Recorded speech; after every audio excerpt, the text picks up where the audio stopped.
erkak kishi ayol kishini eshitib bilish qanchalik muhim? Hozirgi paytda juda ham muhim deb bilaman. Chunki hozirgi erkaklarimiz agarda ayol kishini eshitolmasa, eshitishga tayyor bo'lmasa, ayol kishi boshqa joydan, boshqa insonlardan uni podдержка qiladigan, deylik, uni suhbatini tasdiqlab yoki bo'lmasam suhbatiga qo'shilib, u bilan bitta yechimni topishga shunaqa insonni qidirishni boshlaydi. O'ziga sherik qidiradi. O'ziga sherik qidiradi, uni eshita oladigan insonni qidiradi. Shunaqa deb bilaman.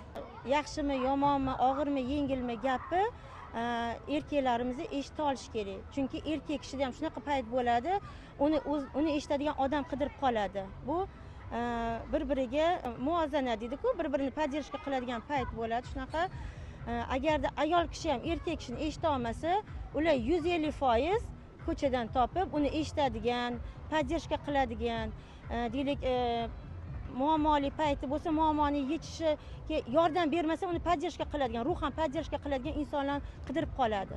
Bu hayotiy fakt lekin.